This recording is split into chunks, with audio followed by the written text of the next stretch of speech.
ટ્રાફિકની કામગીરીમાં અડચણરૂપ થનાર બે ઇસમો સામે બીએનએસની કલમ 221-54 મુજબ વેજલપુર પોલીસ સ્ટેશનમાં ગુનો દાખલ. મળતી માહિતી મુજબ તારીખ 1 ઓગસ્ટ 2026ના રોજ બોલેરો પિકઅપ ગાડી MH30CI 0023ના ચાલક કૈલાસ ચૌહાણ રહે મહારાષ્ટ્રનાઓએ પોતાનું વાહન સીટ બેલ્ટ વગર લગાવ્યા વગર ડ્રાઇવિંગ કરતા દેખાતા તેઓને Hasmukhbhai Pravinbhai અનાર્મ police constable Vejalpur police station જિલ્લો પંચમહાલના અને ટીઆરબી જવાનોને સાથે મળીને તેઓને રોકી ટ્રાફિક ભંગ બદલ દંડ ભરી પાવતી આપવાનું કહેતા તે ઉશ્કેરાઈ જઈને અને પોતાના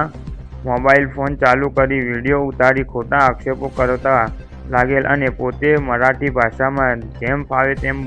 બોલતો હોય અને પૈસા માંગો છો અને માર મારો છો તેવું બોલી વિડીયો ઉતારવા લાગેલ અને તેમની સાથેના લખન છગન મોહિત રહે મહારાષ્ટ્રનાઓએ પોલીસ સાથે બોલાચાલી કરી કાયદેસરની ફરજમાં રૂકાવટ કરી ટ્રાફિક કામગીરીમાં અડચણરૂપ થઈ સ્થળ દંડ પાવતીમાં સહી કરવાનો ઇનકાર કરી તેઓની પત્ની પાવતી લઈ દંડના રોકડ ₹500 આપી વાહન લઈ જતા રહી ગુનો કર્યાની ફરિયાદ વેજલપુર પોલીસ સ્ટેશનમાં બે ઇસમો સામે બીએનએસની કલમ 221-54 મુજબ વેજલપુર પોલીસ સ્ટેશનમાં ગુનો દાખલ કરી આગળની કાર્યવાહી હાથ ધરી છે.